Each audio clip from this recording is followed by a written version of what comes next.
Assalamualaikum warahmatullahi wabarakatuh. Nama saya Nur Hakiki, NPM 719112819 akan mempresentasikan tentang konflik organisasi. Pengertian konflik organisasi. Konflik dapat didefinisikan sebagai segala macam interaksi pertentangan atau antagonistik antara dua atau lebih pihak. Konflik organisasi adalah ketidaksesuaian antara dua atau lebih anggota-anggota atau kelompok-kelompok organisasi yang timbul karena adanya kenyataan, karena mereka harus membagi sumber daya yang terbatas atau kegiatan-kegiatan kerja, atau karena kenyataan bahwa mereka mempunyai perbedaan status, tujuan, nilai, atau persepsi. Munculnya konflik dalam organisasi tidak bersifat negatif. Konflik bisa dijadikan alasan untuk mengadakan perubahan dalam keorganisasian. Proses terjadinya konflik. Konflik tidak terjadi secara mendadak tanpa sebab dan proses, akan tetapi melalui tahapan-tahapan tertentu. Hendrik W. 1992 mengidentifikasi proses terjadinya konflik terdiri dari 3 tahap. Yang pertama, peristiwa sehari-hari ditandai adanya individu merasa tidak puas dan jengkel terhadap lingkungan kerja.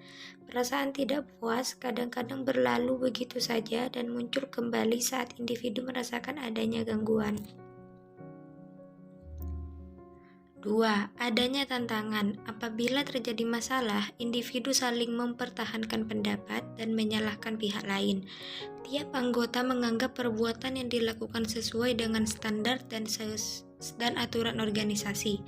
Kepentingan individu maupun kelompok lebih menonjol daripada kepentingan organisasi. Ketiga, timbulnya pertentangan. Masing-masing individu atau kelompok bertujuan untuk menang dan mengalahkan kelompok lain. Penyebab terjadinya konflik. Konflik dalam organisasi tidak terjadi secara alamiah dan terjadi bukan tanpa sumber penyebab. Penyebab terjadinya konflik pada setiap organisasi sangat bervariasi tergantung pada cara individu-individu menafsirkan, mempersepsi, dan memberikan tanggapan terhadap lingkungan kerjanya.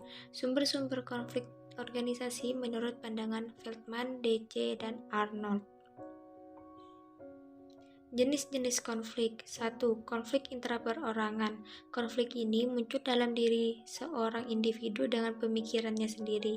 2. Konflik antarperorangan. Terjadi antara satu individu dengan individu lain atau lebih, disebabkan oleh adanya perbedaan sifat dan perilaku setiap orang dalam organisasi.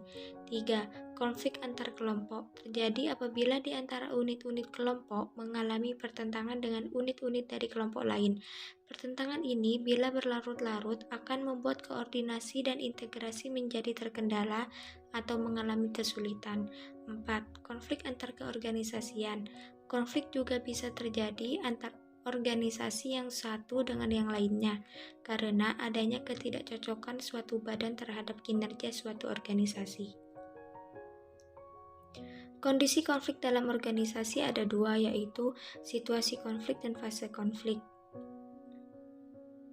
Situasi konflik. Tipe-tipe situasi konflik. 1.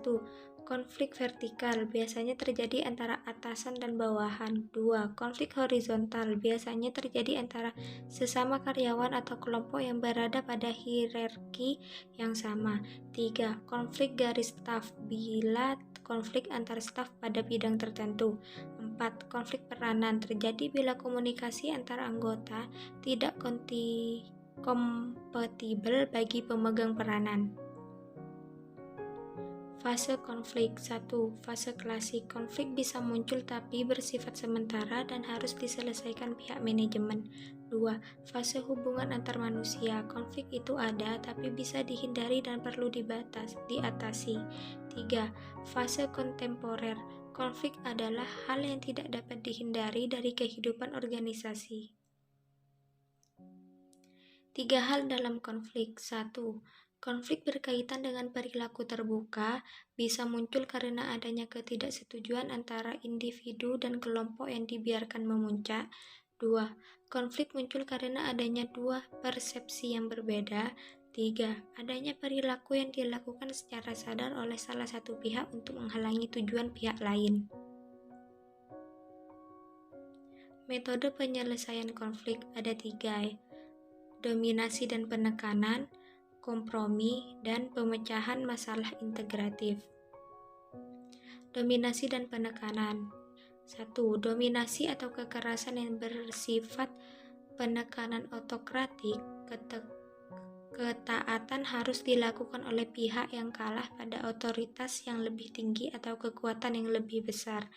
2. Meredakan atau menenangkan. Metode ini lebih diplomatis dalam upaya menekan dan meminimalkan ketidaksepahaman. Kompromi atau jalan tengah. 1. Pemisahan pihak-pihak yang berkonflik dipisah sampai menemukan solusi atas masalah yang terjadi.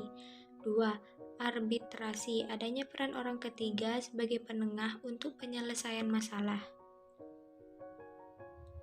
Pemecahan masalah integratif. 1. Konsensus, sengaja dipertemukan untuk mencapai solusi terbaik, bukan hanya menyelesaikan masalah dengan cepat.